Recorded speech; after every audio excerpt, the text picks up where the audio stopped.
Oh my God.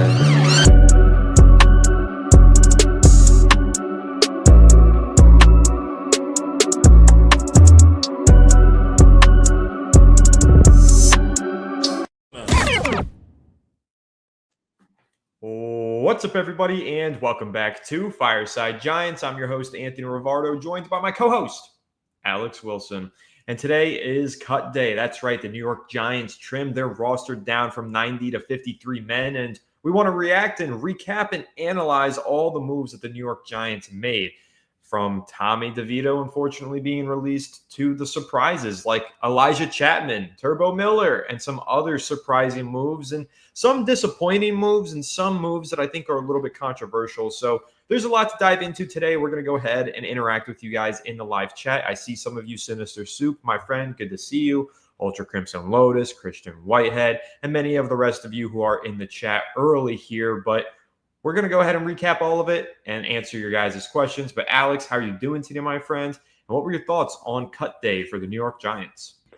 Doing fantastic, just building furniture. And if you know anything about moving or building furniture, I'm sure Anthony and his beautiful background behind him can attest. I'm picking up a dining set tonight, and I can't wait. That's what I'm saying, man. Just Facebook Marketplace, no reason to be building things out here in these days. But I'll tell you what, Giants are building the roster all right. And finally, seems to me that we have talent beyond what we've had in the past. At the very least, some of these guys that we've cut, Elijah Chapman, Tommy DeVito, we're like, yeah, like those guys could have had roster spots, should have had roster spots. But I'll tell you what, now you look at this team and you say, maybe we just have more talent than we know what to do with. And that's a really good problem to have. Hopefully that results in more wins. That would be great. But I do think that right now the Giants have trimmed the roster down. I was just writing an article about Gunnar Olszewski and how he is the expected starting return man and obviously carved out a role for himself in the receiver unit. Now that Amir Smith-Marset is gone, he was waived. And listen, we picked him up like midway through last season. He will be available if the Giants need him again. I definitely think that it was the right decision to, keep Gunnar. He had a really good summer, and I do think that he provided a lot of value, especially in the slot, which we really have some problems with behind Wan'Dale Robinson. We have very minimal depth there, but the roster is definitely starting to trim. I'll list the names that we have so far. There might be some I missed: Jordan Bly, KJ Cloyd, Odell Fortune, Deontay Johnson, Jimmy Morrissey, Zach Pascal, Montrell Washington, I know a fan favorite, Jason Williams, Kevon Wallace, Tommy DeVito, Turbo Miller. We'll discuss him and kind of what happens there. Timon Fox, who actually, definitely could have had a roster spot, but they had with Chauncey Golston a lot of talent in this edge rusher room now. So, they can afford to trim some fat there. Jonathan Ward, Jermaine Terry. I'll skip through the guys we probably don't need to know that much about. Jake Kubas, Makari Page, Raheem Lane, Chapman, I mentioned, Trey Hawkins. He's a guy that, has been fighting, really has failed to stay healthy. Will Jordan Humphrey. And then you have Trace Ford, another edge rusher. So a lot of guys here that some of them more heartfelt than others. I don't know. Right now I'm kind of like feeling the Giants have a much better roster. If my Wi-Fi's a little spotty, I've been having that issue today. I've been trying to figure it out. Let me open my door. Sometimes that works for me. But Anthony, what are you thinking about some of the guys that I guess was cut and really someone's that may be a surprise to you?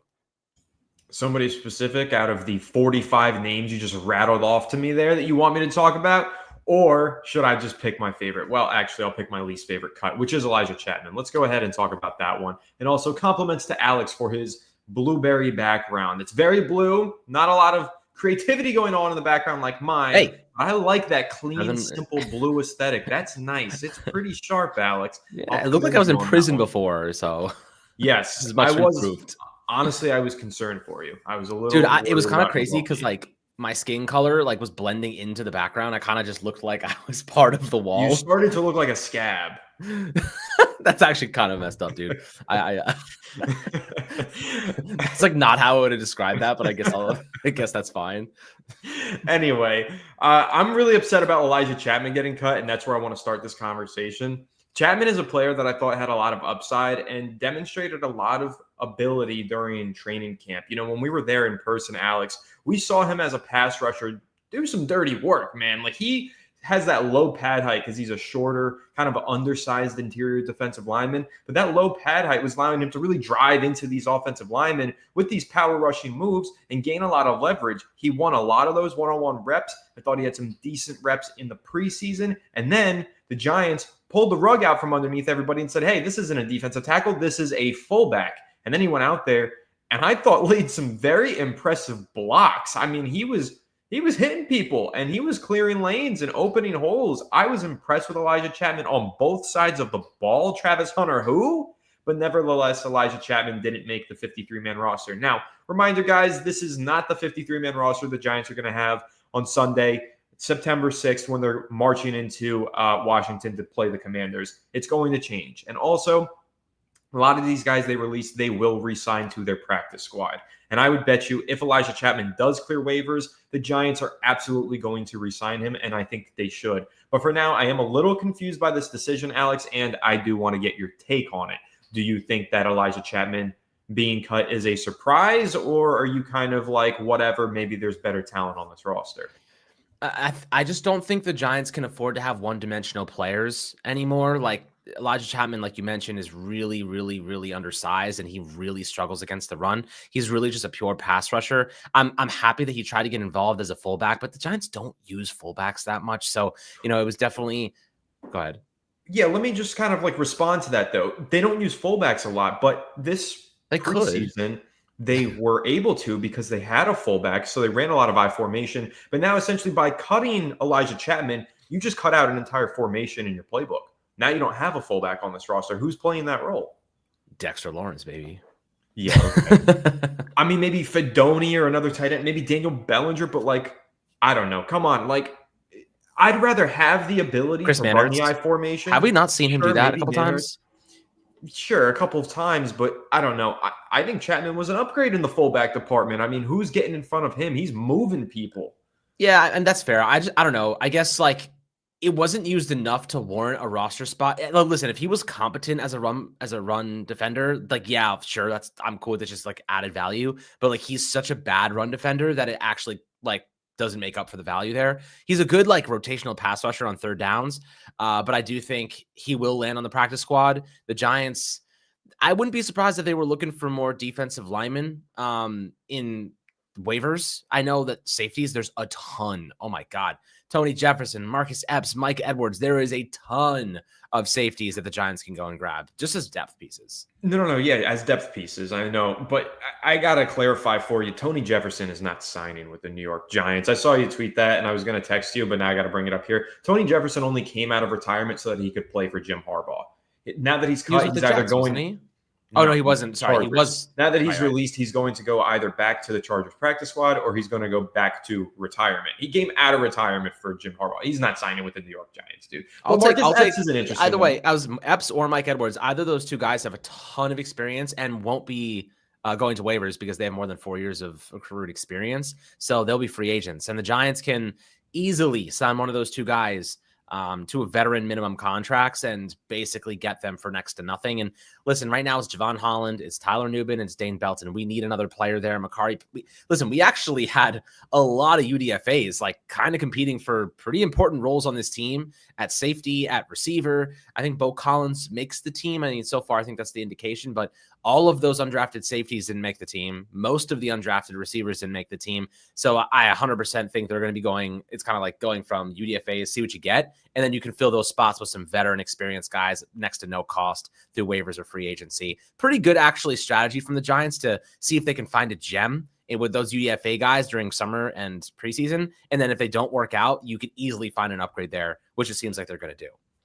Yeah, hopefully they do find an upgrade. But I also will say that I feel as though Makari Page kind of earned his spot here. He's a guy that I really hope does clear waivers. He probably will, and he'll land on the Giants practice squad. But as a UDFA, he played quite well this preseason, and I really would like to see him land back with the team. Now, a couple of guys who notably did make the 53-man roster that I think we should highlight. Nick Jones, cornerback. Now, we heard about him sporadically throughout the summer. His key moment was the first practice of training camp. He had the pick 6 on Jackson Dart's first throw of team drills. So that's where you probably recognize the name Nick Jones, but he also had several other plays throughout the training camp and preseason period where he did impress the Giants coaching staff and, for what it's worth, impressed me as well. Now, another guy that's notable, Thomas Fidone, did make the initial 53-man roster. That is important. That is exciting. And if you didn't see it, I did a film breakdown on him this morning. I think this kid was a steal. I think long-term, he will play a role in this Giants offense. A lot of athleticism in the young tight end, Thomas Fidone. And then one more player, Aaron Stinney, did make the original 53-man roster. But I'm going to name one player who's not going to be on the initial 53-man roster, Alex. I'll let you react to all three of those guys I just mentioned. But Josh Ezeudu is expected to land on injured reserve. So he's not going to be out there for a very long time. He is going to be on IR to begin the season. Correct me if I'm wrong, but I believe that means that he has to miss the first 4 weeks of the season. Isn't that right? That's correct. Yeah, so Ezeudu not there for the first 4 weeks, but that opens up an opportunity where if they get down to backup offensive linemen in that first month of the season, Marcus Beaux should find a way to get on the field, which is somewhat exciting. But yeah, so what are your reactions to those guys that I mentioned? I thought they were some key names to bring up. Yeah, I mean, Ezeudu hitting, IR is obviously unfortunate. He had a pretty good summer, actually. I was quite surprised at how he actually performed there. And you and I had a pretty interesting discussion about Marcus Beaux and James Hudson, maybe earlier today, was yesterday. And I thought it was something that we could carry over into this just shortly. I think Marcus Beaux should be the primary swing tackle for this team. Right now, he looks the best of the bunch. And to be fair, I also think Evan Neal, there is a world where he gets cut. Like he should be cut. I don't think he looked very good. I think his feet are still really slow. I really don't see like a ton of value there. I don't think he like blew me away by any means. He's kind of like a Kenyon Green. You know what I mean? Like that's his stock is like that low at the moment. I know they just announced Aaron Stinney made the roster, but Marcus Beaux looks really good at right tackle, really good at left tackle. He's a bit undersized, but athletically, the footwork are really good. His reactions are really good. His instincts are really good. He's got a lot of good physical tools, not to mention the intangible ones, which I think his work ethic is probably his most impressive trait at this point. The fact that they threw him in at left tackle the way he performed. James Hudson, they gave him a 2-year, $12 million deal. He didn't look better than Marcus Beaux by any means, Anthony, and he hasn't looked good against like starters when he was with Cleveland. He's a backup for a reason. Beaux dominated the backups. So I kind of feel as though Beaux should be the primary swing tackle and James Hudson can be the third string at this point. What are your thoughts on that? I don't really care about the contract. I'm just looking at like this player is better than that player. I do think Marcus Beaux demonstrated he is better than James Hudson this preseason right now, but albeit against backup competition. And you got to keep that in mind. James Hudson has real regular season playing experience. He has started games in the NFL. He's gone up against elite pass rushers. He played for the Cleveland Browns. He made starts. That means he tried to block TJ Watt on a Sunday. Marcus Beaux has never experienced anything like that. So for the Giants, I understand the logic. tried to block. Like that? I had good word in there. Attempted. I had good word in there.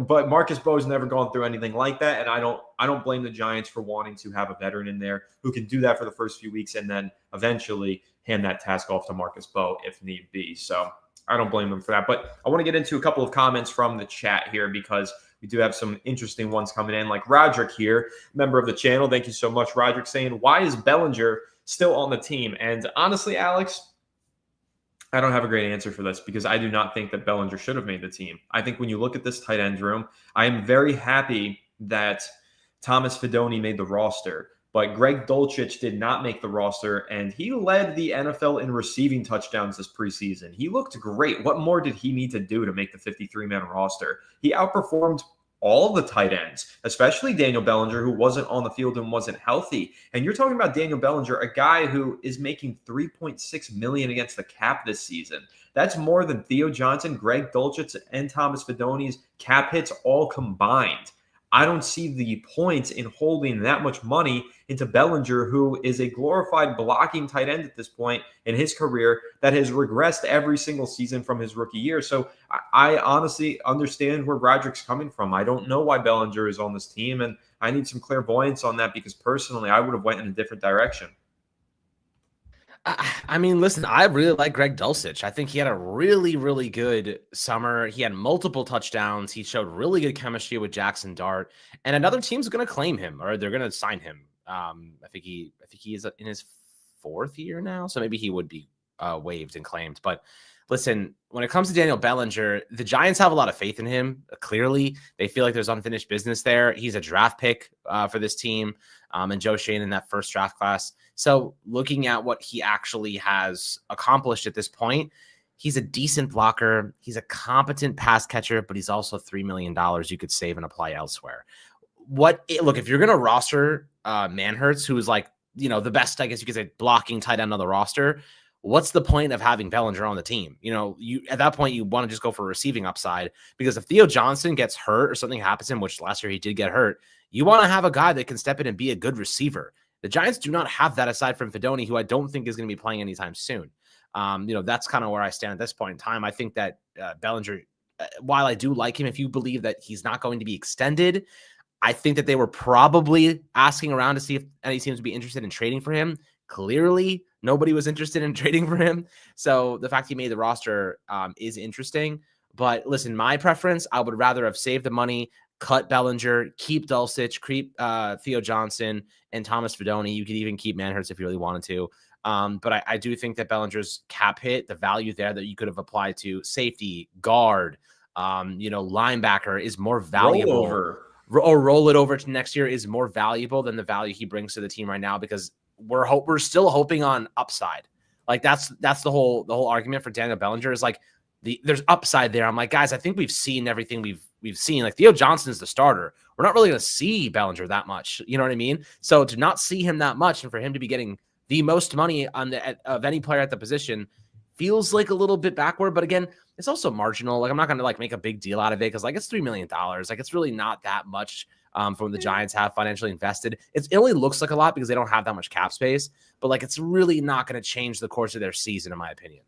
It's not going to change the course of their season, but could it make an impact in a game or two when you have a crucial depth piece stepping in there for an injured player? Yeah, it can. And a game or two can change the course of your season. That's how I look at it. Maybe I'm OCD. Maybe I'm anxious. Maybe I'm really breaking it down to brass tacks in a way most people aren't, but I think that's why you guys subscribe. Now, we do have a super chat here, though, from John Michael. Appreciate you so much, my friend, saying, do you think Shane thinks he can trade Bellinger? Well, I did read a report today from Ryan Dunleavy of the New York Post that teams did call the Giants with interest in Bellinger, in Jalin Hyatt, and in Jameis Winston. But the Giants told those teams they intend for all three of those players to be on their initial 53-man roster. Now, I have some thoughts on that, Alex. I think there's a lot to unpack there. First and foremost, Jalin Hyatt, if a team is offering you a bag of peanuts, you probably should take it at this point. The guy can't catch a cold. I mean, he drops everything. He's not getting open. He's not separating. I'm out on Jalin Hyatt personally, and I think the Giants could definitely upgrade between now and tomorrow, and I'm hoping that they do.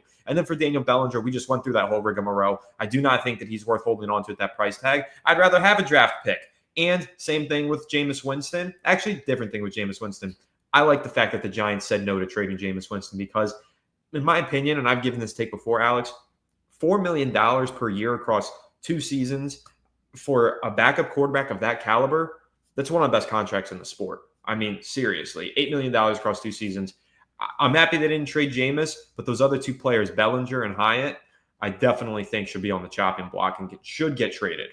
Yeah, I mean, when it comes to Jalin Hyatt, listen, if he could catch, maybe we'd be having a different discussion right now, but he can't catch. And it's never been it's always been inconsistent, volatile experience with him, whether it's injuries or just drops in general.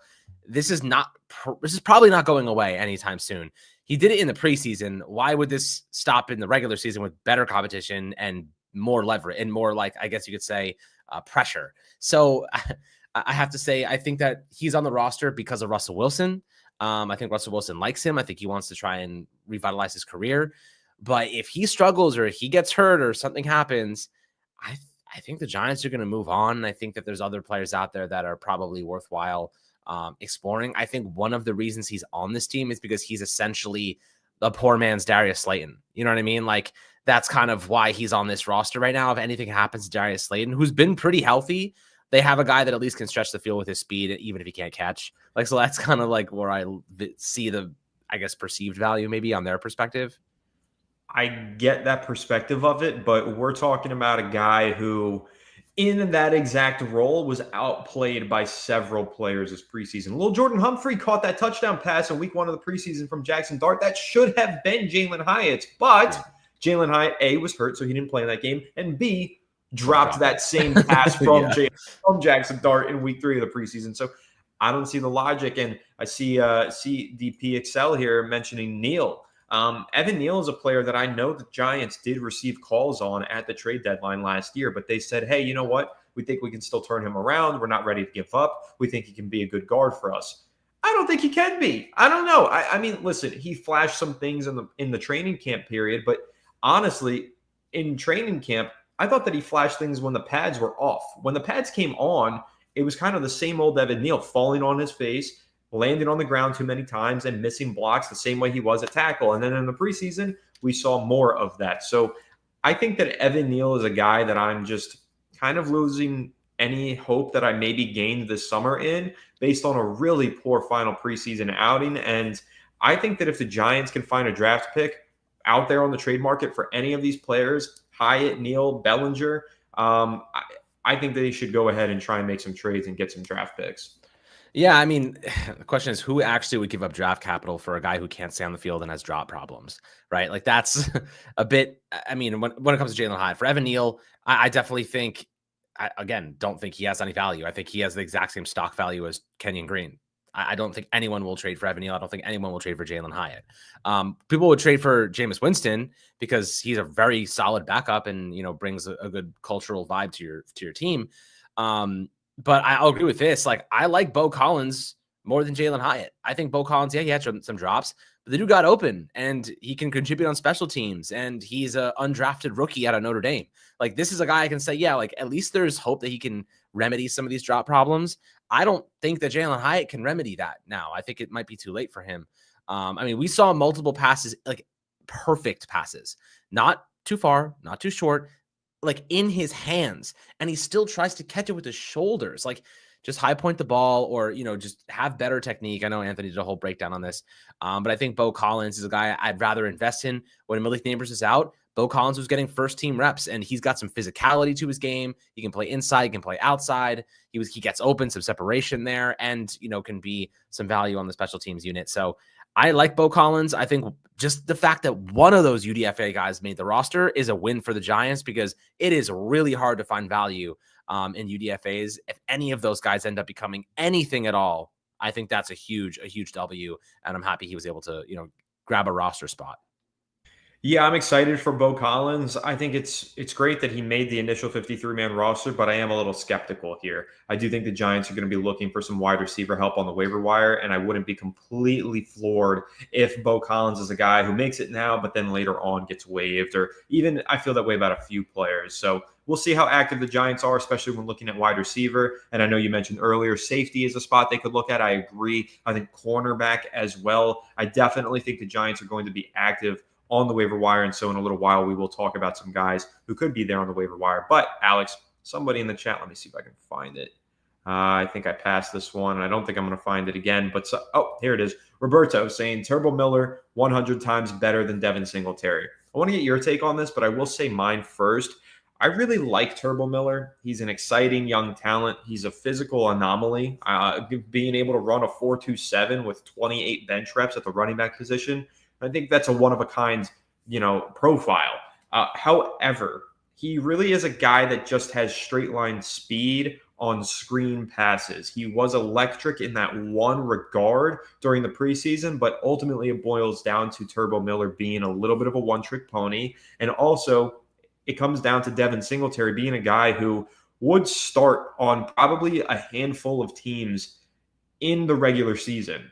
He's a starter, I think, on at least 4 different teams that come to my mind. The Dallas Cowboys for sure. You're going to tell me Devin Singletary is not starting for the Cowboys? I think he is. So Singletary is a good football player who was on pace for 1,000 rushing yards through the first 5 weeks of last season. And a lot of people forget that. When he was the Giants starter, before Tyrone Tracy Jr. came on, Singletary was really good for the Giants. He was going for 1,000 yards. He is a better player than Turbo Miller. Turbo Miller maybe has more upside, is definitely more physically gifted, but people do sleep on Devin Singletary. And I think that some fans should try and recognize the value that he does provide as a very capable and stable veteran running back in this group. So, Alex, I am curious to hear your thoughts on the debate between Turbo Miller and Devin Singletary.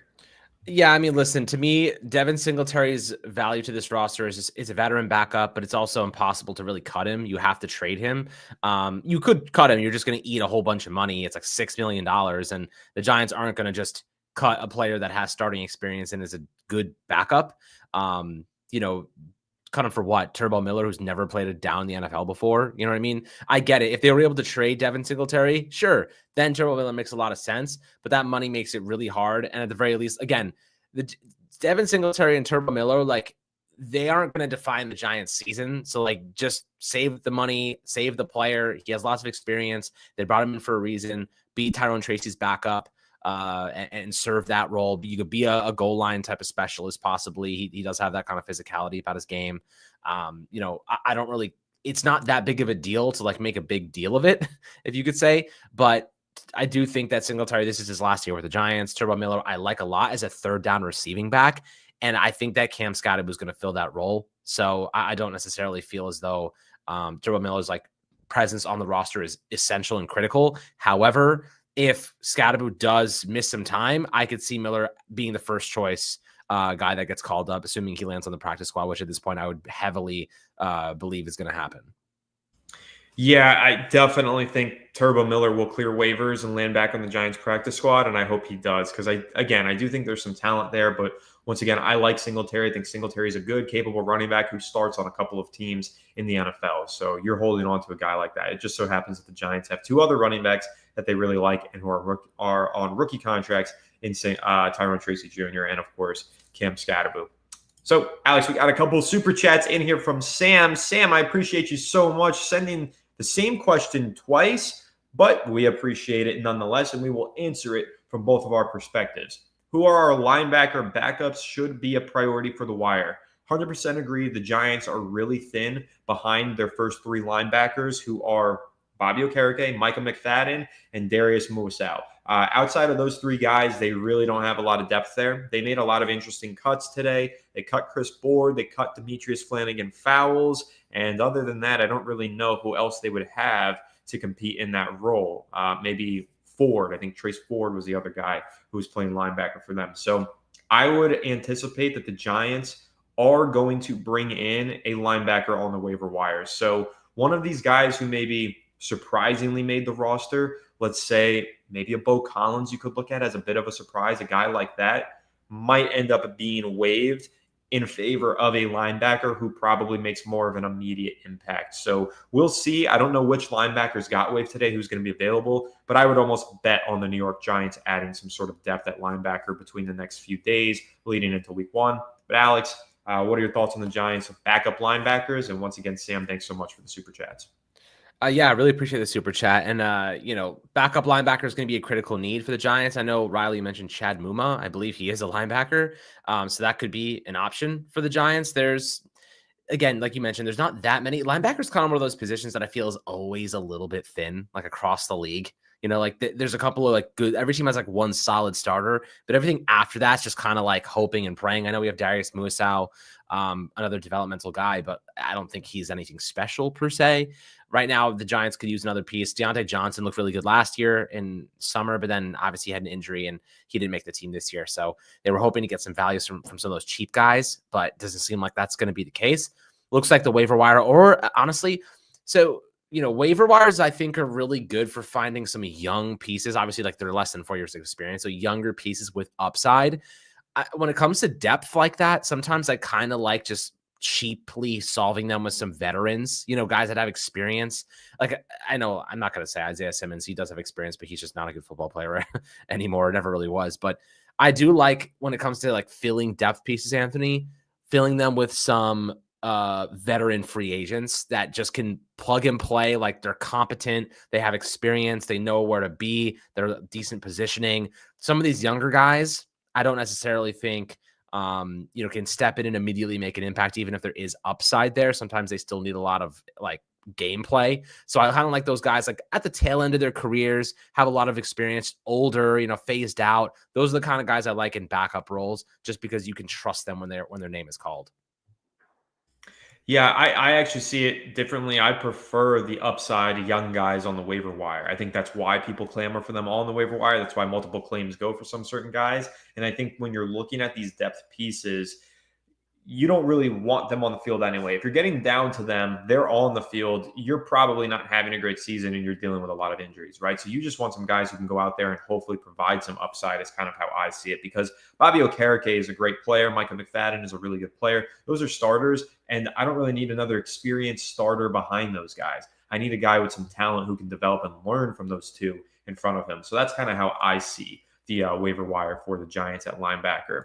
But Corp in here with a super chat. Thanks so much, Corp, longtime viewer of the channel, saying, in addition to players getting cut, why has the Giants cut our alternate red jersey? Alex, I don't know if this is a hot take. I never really liked the alternate red jerseys. The reason being, I don't like really any of the Giants single colored jerseys. I think it's time for a change. I wouldn't bring back the red. I would change the blue to add some red to it. I would change the white to add some blue to it. And if there were a new red jersey, I would add some blue to it.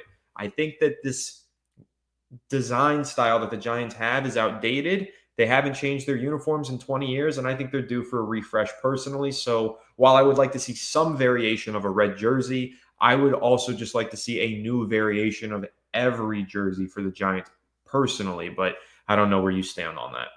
I mean, listen, so when it comes to the Giants jerseys, you're right. They could use a refresh. I kind of get the sense that they always go old school because they're like hanging on to history, like hanging on to what made them great 15 years ago. Like, I think now actually, or even next year, would be the perfect time for a nice, fresh, modern jersey refresh. Because you're ushering in Jackson Dar, you're ushering this new wave of youth. It would be the perfect time to get them like inspired with like, we're setting a new standard. This is the modern era Giants, instead of us trying to look back 15 years at the success we had then. I think doing something new and fun and flashy would actually fit the mold perfectly for the aura that Dart brings to the team, and neighbors and all these young guys, like so much energy. So I do think that would be really cool to see. When it comes to the red, I actually like the red personally. I remember because I was a kid watching Eli, and the red was always such a cool mix up and change. I like when they get a little, I'll say this, I like when they get creative, except for those god awful 100th century jerseys they had last year, like literal doo-doo stain jerseys. Those I freaking hated. But the just straight up red, I'm actually a fan of those. I vibe with those for sure. But again, like they have the white ones. They have the color rush ones. I don't know if that's what you call them. Yeah. They're the color rush ones, or they've got the legacy ones, but both of those are variations of something in the past. I wouldn't mind the Giants going with those vintage jerseys as their primaries, but just touching them up to be a little bit more modern, maybe changing the helmet from navy to that royal blue. Like, I think that would be great. But just generally speaking, I like that trend. Actually, there's been a couple teams that have gone to throwbacks as their primaries, but with just a touch up, like a new helmet. The Lions did that last year and they look fresh. I know maybe it's a hot take, but I think the Jets really upgraded their uniforms when they did that, went to the modern throwback.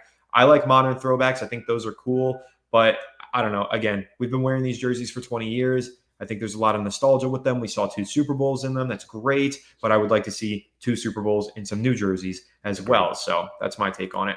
Thanks again, Corp, for the super chat. Now we got Riley with the super chat. Thanks so much. Thoughts on keeping Gunnar Olszewski over Amir Smith-Marset? Personally, I like this move. The reason being, Amir Smith-Marset, good kick returner, punt returner. He's good in that regard. I do not want him out there on the field at wide receiver. Gunnar Olszewski, good kick returner, good punt returner, also a decent receiver. And that's what it came down to for me. A guy who can compete on 2 facets of the game versus a guy who contributes in only 1 facet of the game. Give me the guy who's more versatile, who can do more for your roster. That's Gunnar Olszewski. He looked really good as a receiver in the preseason with Jameis Winston throwing him the football. Again, that was only against backups. Not a guy that I regularly want out there in the regular season, but a guy that I do trust more in the regular season at receiver than Amir Smith-Marset. So that's my take on it. Yeah, I mean, listen, I'll just make this really simple. When you're looking at Gunnar Olszewski and Smith Marset, there's like, let's look at the boxes they check. Punt returner, they both check that box, right? Receiver, I'd argue Gunnar Olszewski checks that box and Smith Marset does not check that box. Helping in terms of slot depth, I'd say Gunnar Olszewski checks that box. Smith Marset does not check that box. Healthy this summer, Gunnar Olszewski checks that box. Smith Marset does not check that box. So, we're talking about Gunnar checks multiple boxes and Smith Marset does not check any boxes aside from being a punt returner or kick returner. And for what it's worth, I said this earlier, they will be able to re-sign him if they need to. If something happens to Gunnar, they can sign Smith Marset the next day. Nobody is claiming Amir Smith Marset for off waivers. Nobody. I would bet anything on that because he does not offer you anything as a receiver. So he's a one-trick pony. He's a good one-trick pony. He does this trick well. But I think Gunnar's a solid player. Like when he was returning punts for us, I really liked him. He looked really good. He just dealt with a whole bunch of injuries. He missed all the last season. So he came back ready to ball, man. He kicked ass this summer. I'm going to give him all the credit. We were talking about, I was like, low-key, Gunnar's looking good. That 50-yard pass from Jackson Dart, Gunnar Olszewski, man. He had a touchdown.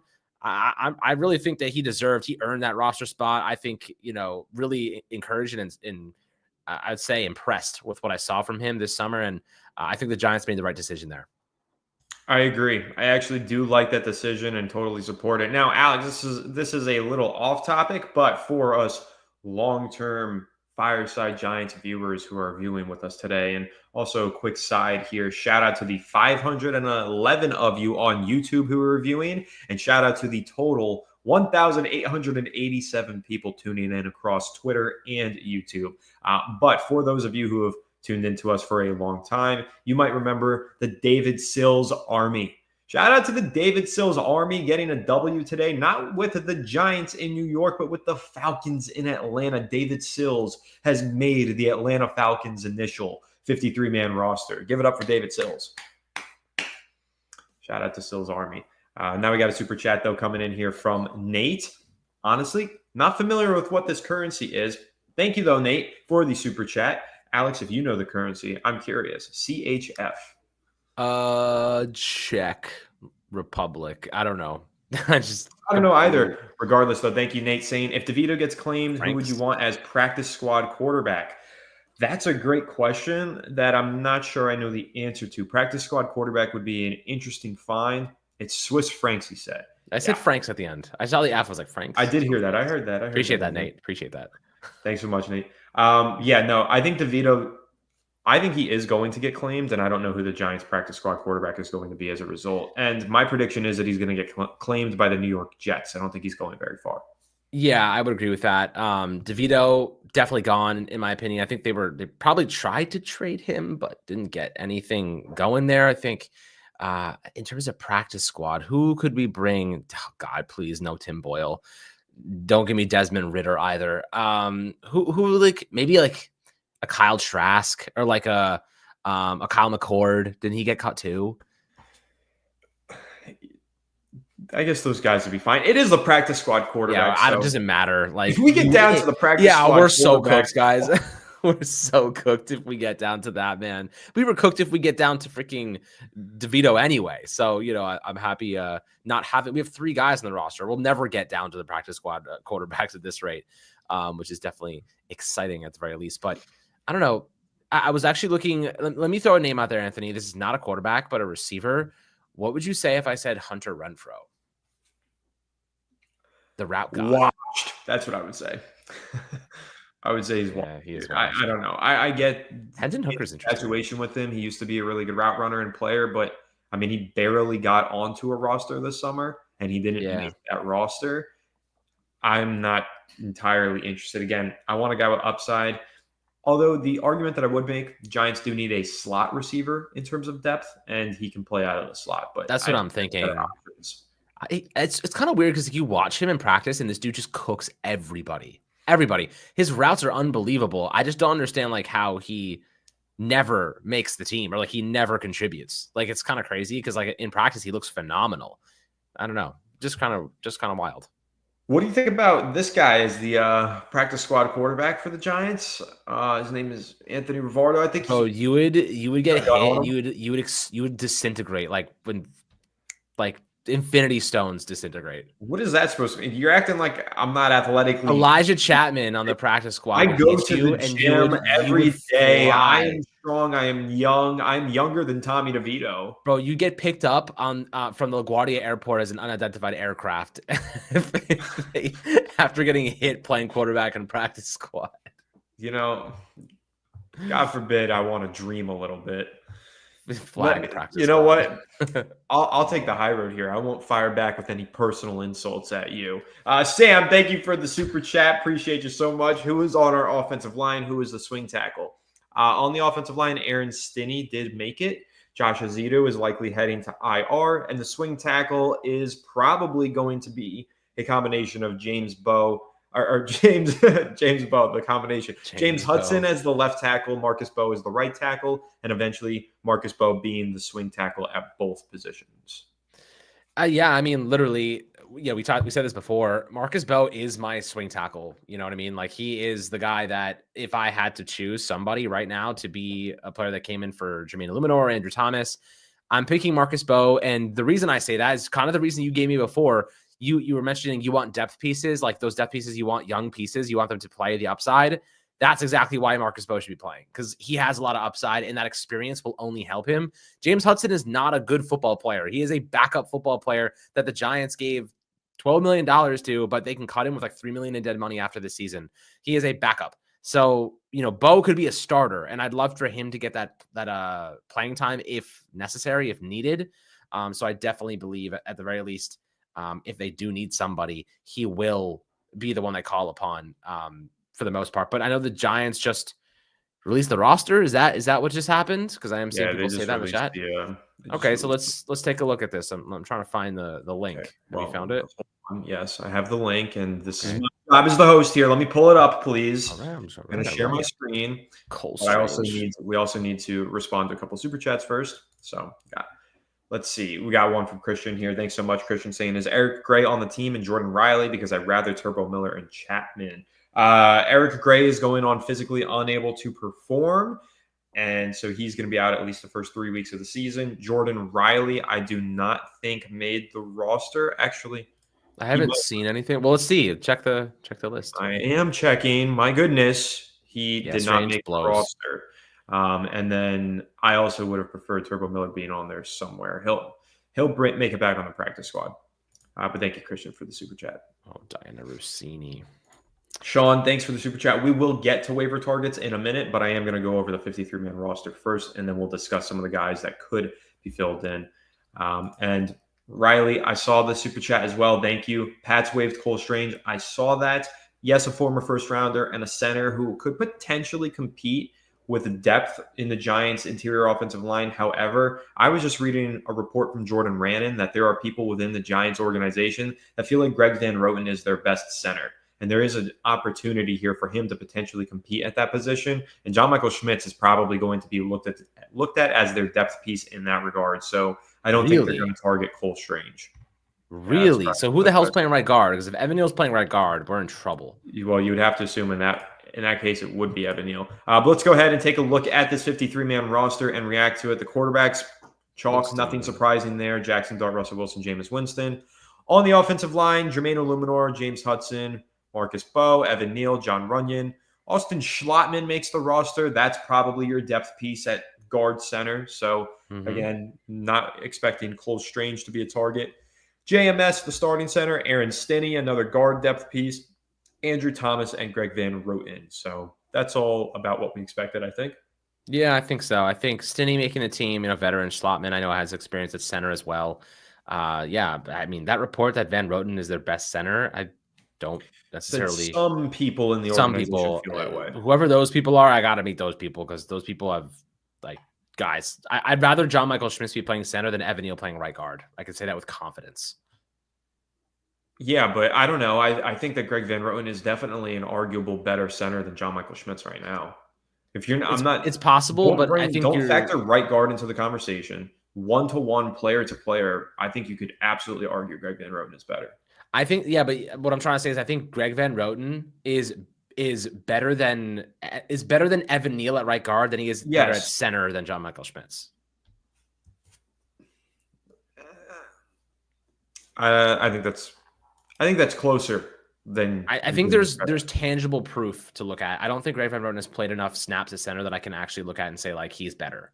You know, he started several games there last year, and I thought that he looked quite decent at center.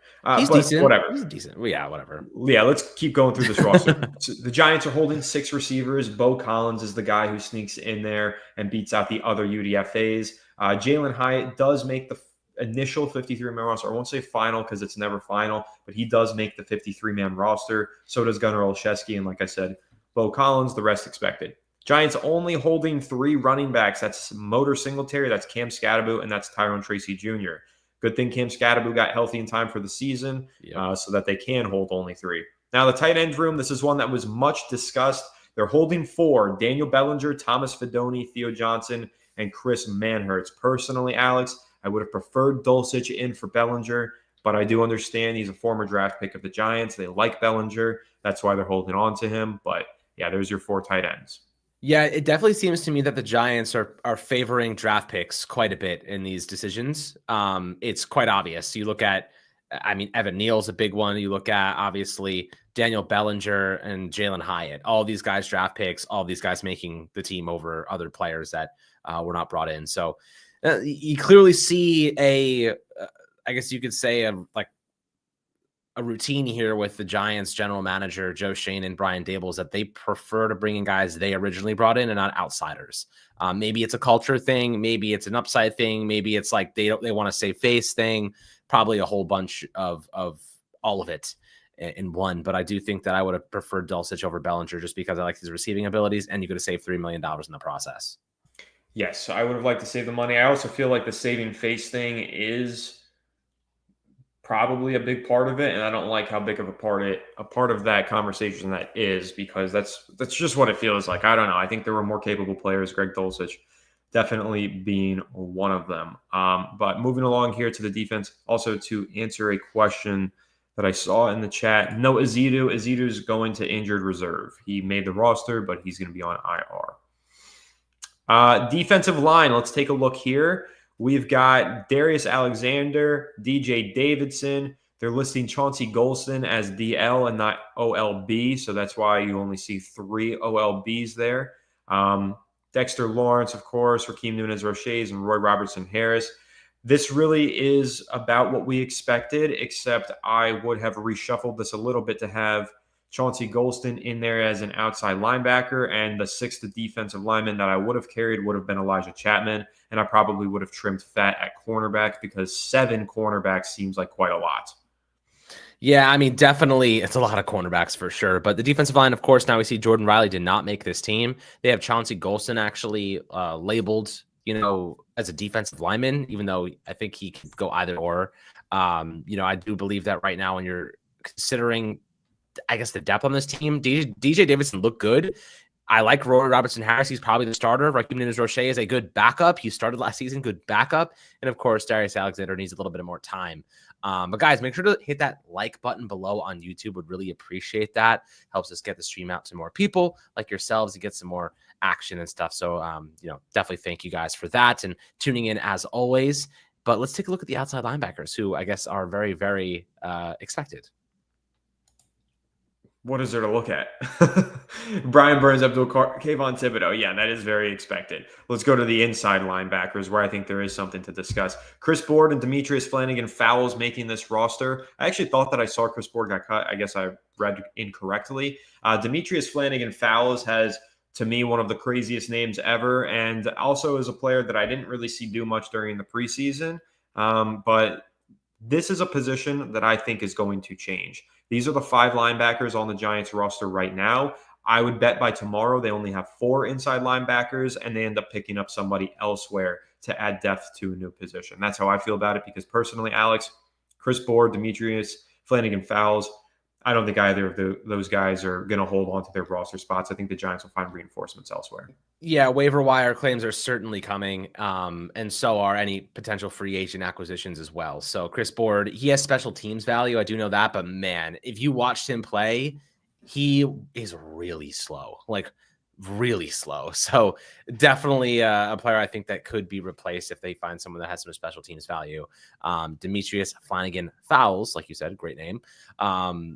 Hinkle McCringleberry, if you guys have seen that Key and Peele skit, really funny. But I do think another player that could be on the bubble too. This team will definitely look a little bit different by this weekend. It definitely is going to look a little bit different on the back end, not the starters, but the back end of the team will look a little bit different, preferably at linebacker, safety, even on the offensive line. I do think we could use another guard, in my opinion, but we'll see how they prioritize their waiver claim. Yeah, we'll see how it goes. I think where I'm confused about the construction of this roster is in the secondary. I think holding 7 cornerbacks on the initial 53 is not going to stick. I think they're probably going to cut one of those downs and hold only 6. I think they need a 4th safety in that room. Absolutely. I know that Nick Jones has the ability to play a little bit of both. He can play safety and corner, and that's probably why he's on this initial roster. But again, I think that Corey Black is a player who only made this roster because the Giants drafted him in the 7th round. He definitely did not earn that roster spot, in my opinion. I think that he was given this one. He did not do anything of note this entire summer and preseason. He barely played. So we watched him get cooked in training camp. And then we watched him get cooked, like literally watched him get absolutely cooked multiple times in a row in training camp, and was so distraught about it. Like he had players and coaches like in his face, trying to motivate him. So he clearly takes things very seriously, to his credit. Clearly he wants to be good. But he is a rookie 7th round pick. This is nothing more, in my opinion, Anthony, than the Giants having yet, since Joe Shannon's being the GM, having yet to cut a draft pick. They have yet to cut a draft pick in terms of a rookie draft pick. They haven't. Who was that? Chris Williamson, Minnesota quarterback, their first. Since then, was he Chris Williamson? Was he? Well, you probably don't even remember him because they cut him out of camp. You went him in the first and only one. So he is the only one. So they like to keep guys around for sure. I think these young guys in the secondary, one of them is going to go. I actually like Art Green a lot. I know Nick Jones had a solid summer, but I think Corey Black probably is the odd man out if they find another safety, which I guarantee you they will.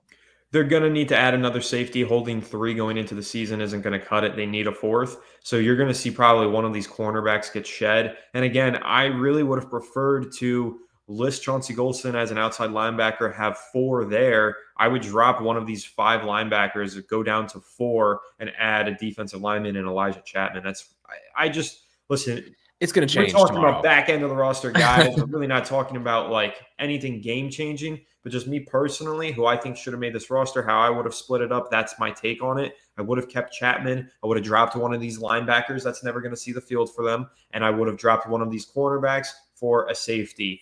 But like you said, tomorrow it's going to change. They probably will bring in a safety. They probably will drop a corner. They probably will bring in a new linebacker and bring in a new interior defensive lineman. Maybe even some offensive line. They're going to make changes tomorrow, and that's why this is so exciting and why we pay so much attention to roster cut day. There are going to be more moves made throughout this evening and into tomorrow.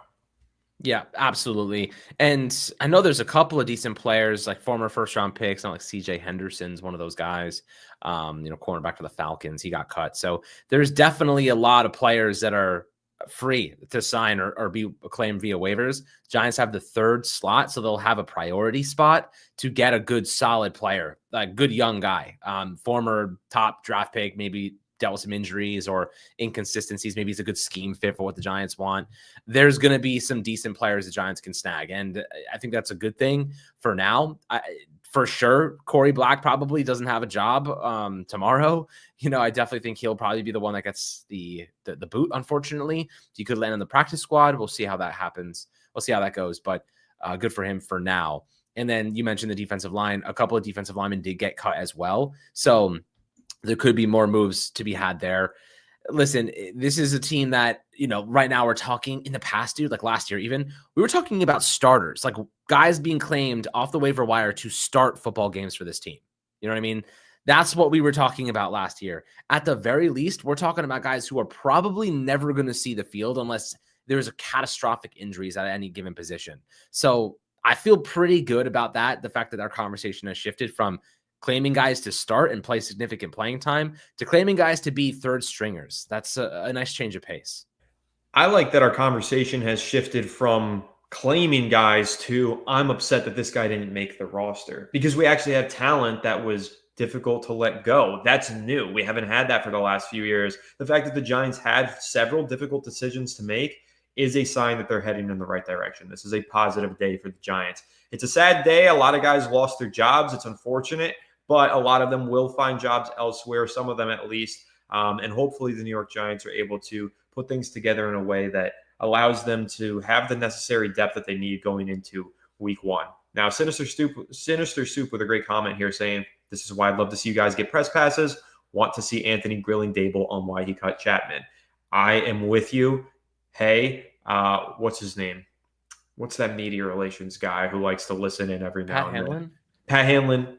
The fans want us there. Please. I'm not going to beg for it. I'm just going to say, you know what to do, because this is what the people want. We provide great coverage, and we could provide even better coverage that would make your team look better, because that's what our interests are, is to make the Giants look better, because we are fans. We could provide very good coverage. You're probably listening. Maybe you're not, but get us in the room.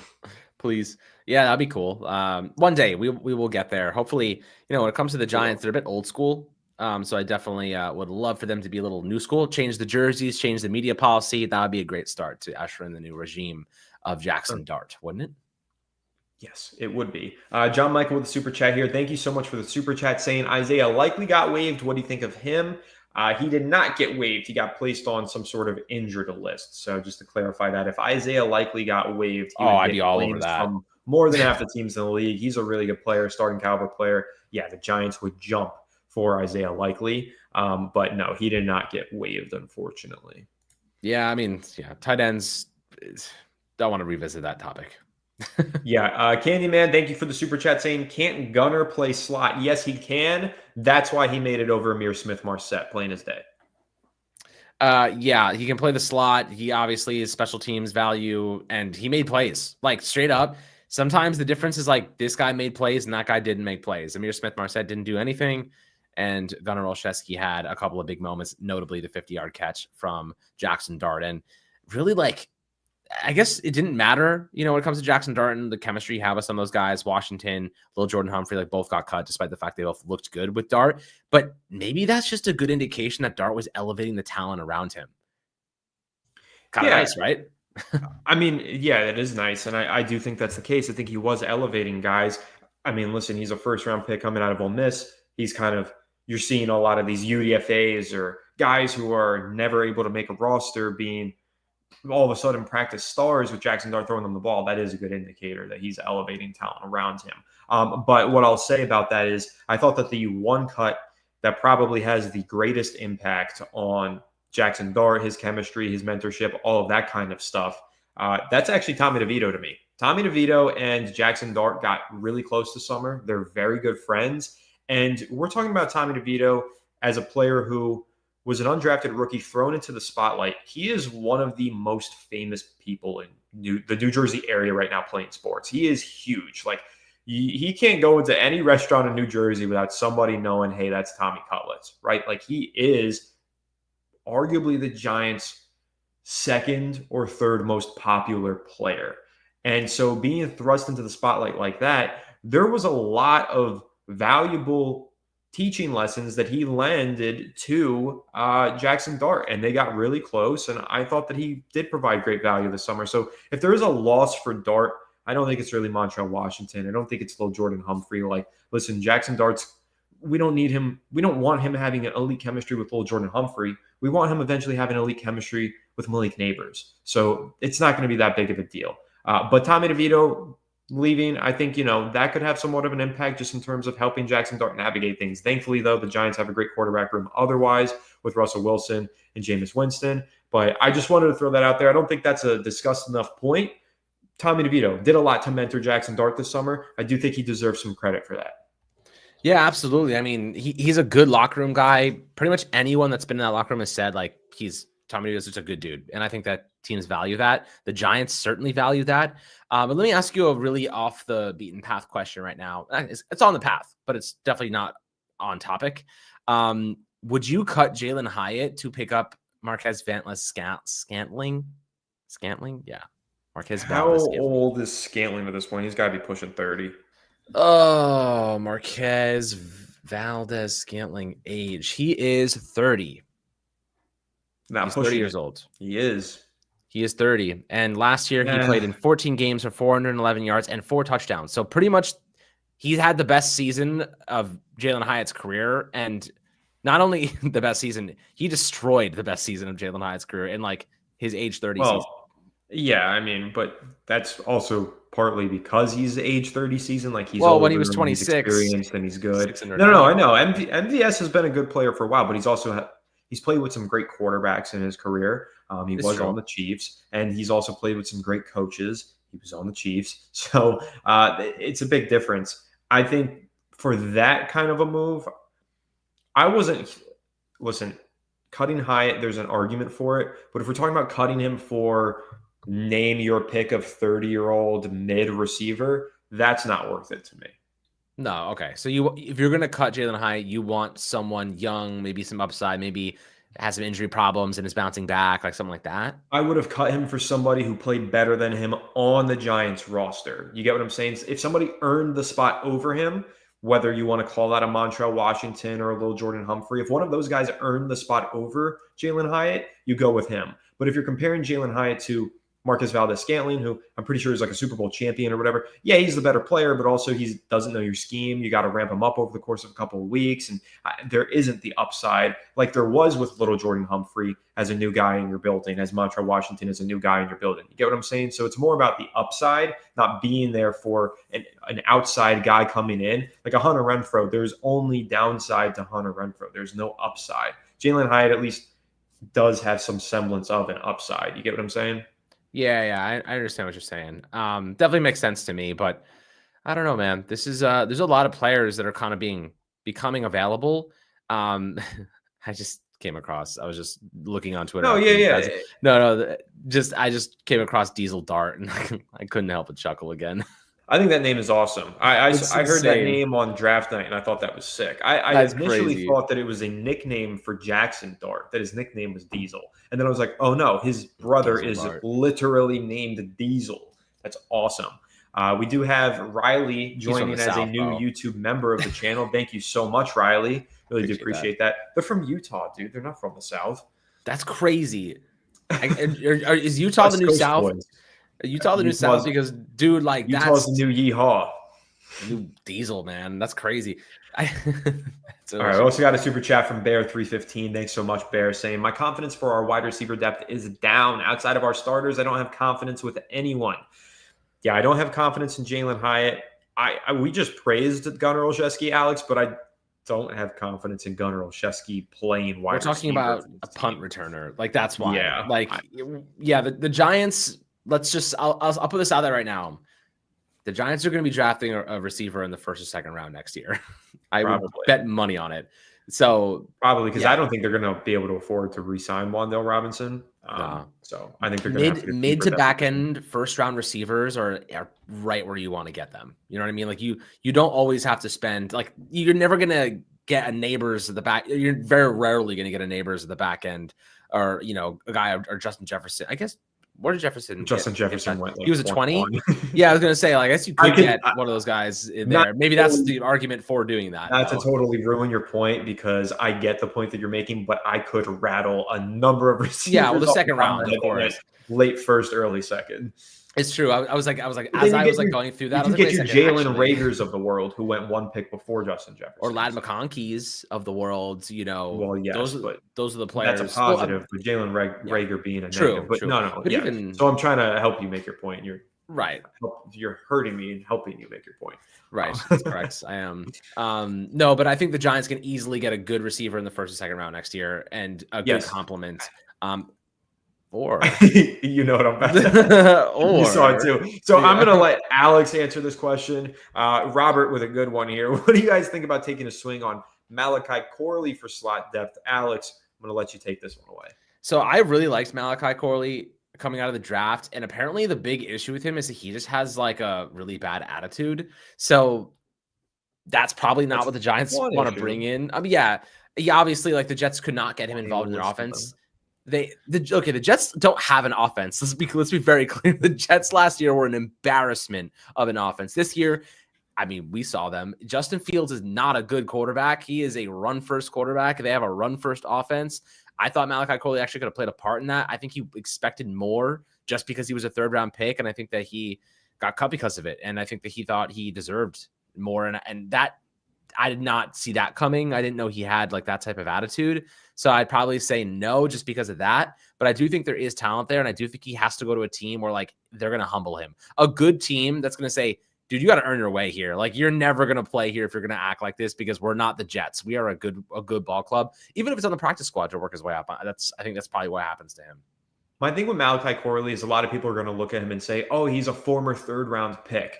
He shouldn't have been a third-round pick. He wasn't a third-round talent, and that's where the discrepancy lies. This guy, realistically, should have been a seventh-round pick UDFA. That's how I felt about him. Alex, you know that I said that all last year. I was not a fan of Malachi Corley. Alex and I have our personal draft grading sheet that we use, a rubric that we grade all of our players on, and I had an undraftable grade on Malachi Corley at the wide receiver position. Obviously, I'm not a legitimate NFL scout, but that just shows you my personal opinion of him. I did not think he would ever amount to anything at the wide receiver spot. If he converted to running back, perhaps, but the guy can't run routes. He doesn't have good hands, and he doesn't have the IQ of a wide receiver. He's not a wide receiver. He was never a third-round prospect, and I think that the expectations were too high. It doesn't shock me that he got cut. I wouldn't be interested in him personally for the New York Giants, but we do have a great super chat coming in here across on the UK from my friend Cam Simpson. Also has me in his profile picture, which is pretty cool. Appreciate you, Cameron, for the super chat saying, after a good preseason, do you guys have increased expectations for the Giants' certain players this season? Yes, actually, I did an episode collaborating with Chris the Entertainer on the channel this week when we pretty much just sat there and talked about why our expectations are so much higher for the Giants now. I do think this team it's kind of good. Like, I wouldn't call it a great team. I wouldn't necessarily call it a bona fide good team, but I would definitely say it's pretty good. It's moving in the right direction for sure. My expectations after this preseason have certainly increased, and I think this is a team that before I thought could push to 7 wins. Now I'm kind of feeling like at least 7 wins. So that's how I feel after the preseason. I mean, just you see the difference between competent quarterback play and non-competent quarterback play. And I appreciate the super chat, Cam, fan of the channel and fan of Anthony. So, this is a situation where I think we just are coming to the realization that we've been tortured by bad quarterback play for the last 6 years. Like, we forgot what it even looks like to have competent play at the most important position in the game. Completely jaded by the fact that we had an incompetent player there for years. Now, yes, exactly. We can get a first down and it doesn't feel like a freaking touchdown. Like when first downs are feeling like touchdowns, your team is in trouble, right? So like that's where I kind of sit here and say, Russell Wilson's going to make these big throws. And I think that we're going to see this at least a couple of big game-changing home run plays per game is going to make our offense look a lot more competent. Jackson Dart looked like he's ready to start. You know what I mean? At least from my perspective, he looked ready to start. I think they're doing the right thing by keeping him on the bench, letting him get used to the NFL for the first couple of seasons. But I'm optimistic because we have competence at a very, very important position. And that's all it's going to take to be at least somewhat competitive, right? The team got better at other spots too. $100 million at cornerback and safety combined, and Javon Holland and Paulson Adebo. We drafted Abdul Carter. You add a bunch of different pieces to this team. I'm feeling like we're going to smash through the 5.5 line with ease that sports books have out there for the Giants. Like that's to me really low at this point. So if you're looking for free money, that seems like a good place to invest. Okay, let's relax on that. But I'm also going to hit the line, but I'm not going to smash it and call it free money. That's for sure. It's the Giants at the end of the day. They love to disappoint us.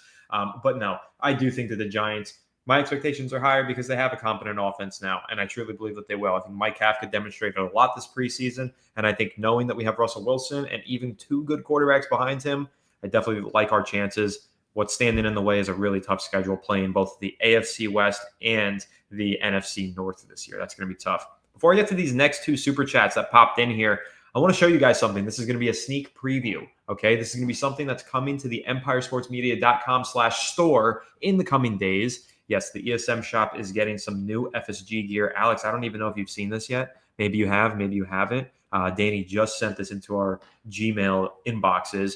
Big shout out to Danny, my guy, with another fire graphic design. I have not seen this. Show us, please. Scataboo!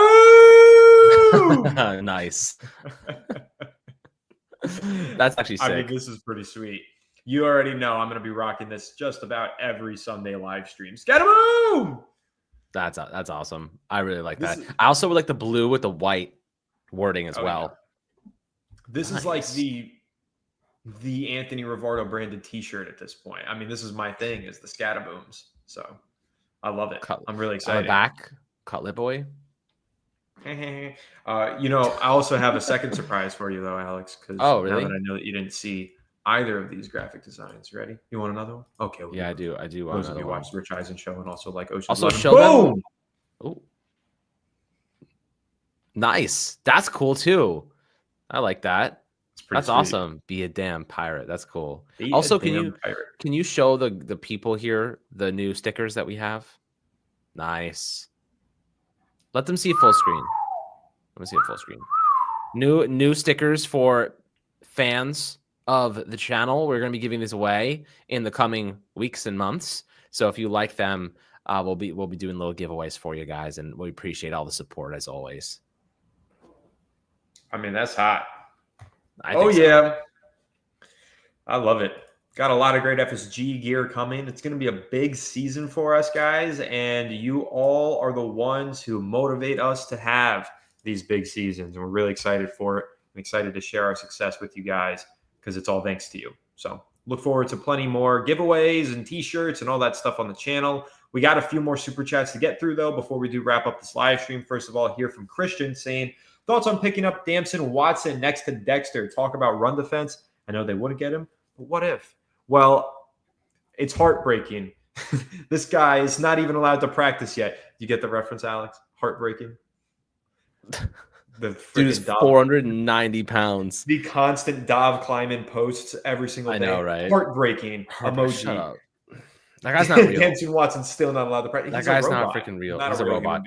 Dude, I had the most reckless tweet primed for yesterday, and I decided not to post it. God, I wish you posted that one. It was so fire. And I'll tell you it was basically Damson Watson and Dexter Lawrence combined for 790 pounds of meat on the interior.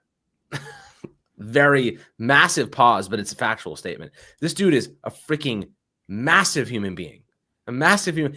Like, I don't even know how the hell he moves. I think he was just walking around practice all day long. I don't know how they expected him to drop, 50 pounds in like 2 months? I don't know. It takes effort to get to 490, bro.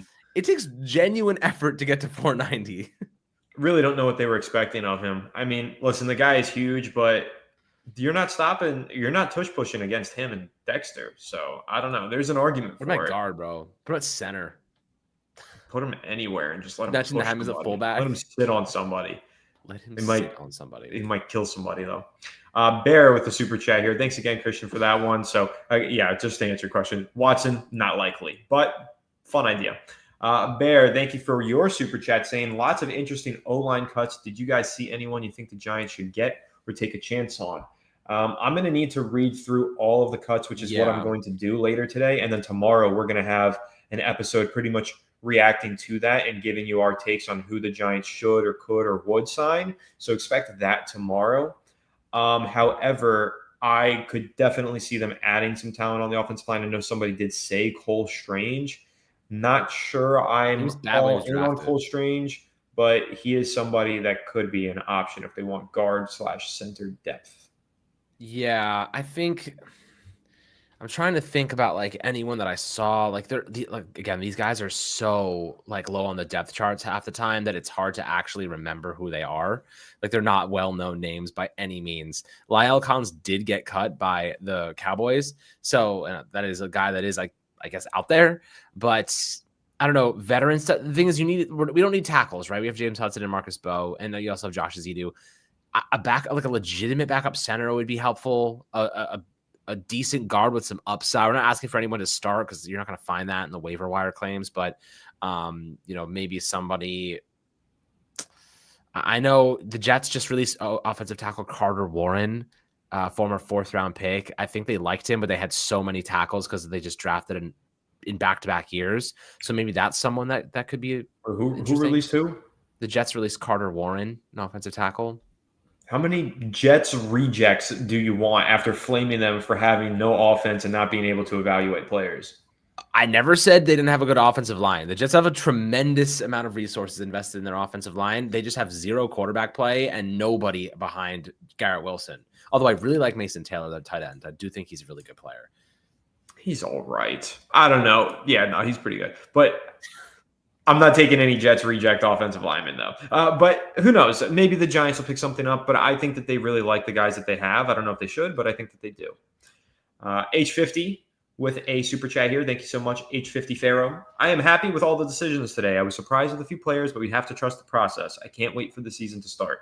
Yeah, somebody texted me earlier today. It was actually Colton. Shout out to you, Colton. You might be watching. He said, well, at the end of the day, you got to trust the GM. And I said, well, at the end of the day, that's a really hard task for me considering this GM gave $160 million to Daniel Jones. But at the end of the day, yes, I will trust the process here. The Giants had tough decisions to make. And like I said earlier, that ultimately is a good sign. And the 53-man roster today isn't even going to be the same as it is tomorrow, let alone a week from now. So we'll see. It's just a waiting game for me. Yeah, appreciate the super chat, man. I don't think anything was like that surprising. I'm not that surprised by Elijah Chapman not making it. I'm not that surprised by Tommy DeVito getting cut or Turbo Miller. There's, for the most part, I kind of feel like most of these things were expected. And there's gonna be some more shakeup over the next couple of days, probably tomorrow as well. So, the bulk of the roster is done, but some depth pieces are going to be interchangeable, and I think we'll see some moves soon. And we got you guys updated on those, of course.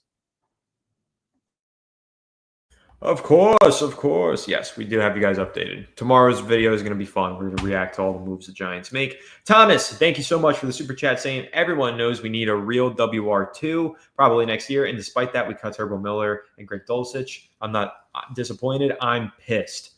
Yeah, the one that I don't like is Greg Dulcich. I thought he really earned his stay. He had more touchdowns than anybody in the preseason. I thought he should have been there. Turbo, I'm not completely shocked by him getting cut. But he's going to be on the Giants practice squad for sure. Hopefully they do find a way to bring Dulcich back. That's the one that does kind of irk me. And then next year, yeah, that'll be when they get a WR2. For now, I think that they really like Darius Slayton. Yeah, Slayton in my end said a lower tier WR2, like high end WR3. I mean, we'll see with better quarterback play. Maybe he does cement his role as like an actual WR2. So that's to be, I guess, seen. But I do think that bringing in another receiver would be in their best interest. Like, dude, you really don't know who would have been perfect for this team. And I think if the Giants could get lucky, like somebody very similar to a Mika Egbuka would have been awesome for the Giants. Like if they can find a player like that next year, of course, easier said than done, but someone that can play inside and out, that way they have like a slot option, but also, they can be a little bit more versatile. That would be in the best interest of the Giants. Someone that has, the ability to play multiple spots. Neighbors has that ability too. I just prefer like, if we're going to bring in some more guys, like at least I just don't want them to be like pigeonholed into one spot. Like Jalin Hyatt's like this outside boundary receiver that only uses his speed, despite the fact he played a lot in the slot at college, which they don't do, or Darius Slayton, who like only plays on the outside and uses his speed. Like I'd like to bring in some guys that at least have some versatility. So, and if you're going to spend a first-round pick on a receiver, they better have versatility. I do think that for the most part, unless you're like one of those just superstars like Jefferson, whatnot, that's just a freak in nature. I do like those Egbukas of the world and whatnot. So I agree with you though, Thomas. I appreciate the super chat. 100% agree. I think they're going to go with a wide receiver next year. And they're probably going to allocate some pretty heavy capital to it. Yes, I agree. I think they're definitely going to be looking to upgrade at receiver. They just need another dynamic playmaker out there next year when Jackson Dart takes over is what it really boils down to. SPP Williams, thank you so much for the super chat. Nice to see you again. Saying, now that Kafka is in the zone, Russ has primed his moonball and Neighbors looks better than even last season. How excited are we for this offense? Dude, I'm really excited for this offense. However, expectations I'm trying to temper because as excited as I am for this offense, its ceiling is still probably top 16. So I don't know. I'm really excited for this offense. I would love to see it be an upper half of the league offense, but I don't think the ceiling is all that high. Excited for it, but again, trying to temper my expectations with it. Yeah, I mean, listen, the offense is going to be better than what we're used to. So at the very least, we'll be more tuned in, and it'll be more enjoyable for us and everybody and all the fans. But Russ, look, his game is still competent in many ways. That deep ball is very much still alive, and the Giants want to push the ball down the field. So I'm expecting a lot of screens, a lot of baiting defenses into thinking there's a screen, taking shots downfield. And if that pass protection holds up, Russ is going to make a lot of big plays. Like, as long as the offensive line can hold their ground and give him that extra second, he'll put the ball where it needs to be for the receivers to make plays. So, from what we saw this preseason, the offensive line looked tremendous.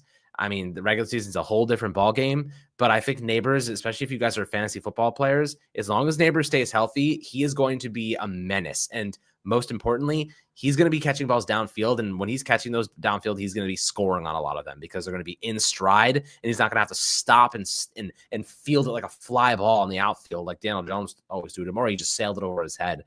So I definitely think, the balls that he's going to be catching from Russell Wilson are going to be in stride and most likely going to result in touchdowns. So definitely excited to watch that happen at the very least.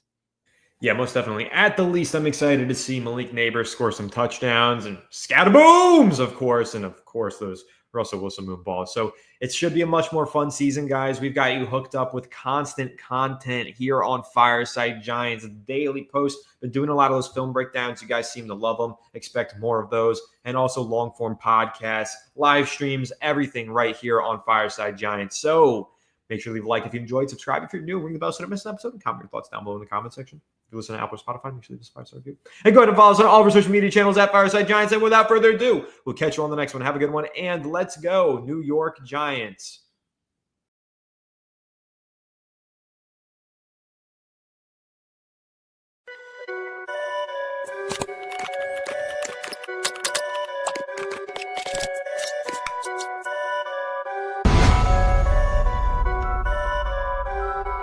Perfect.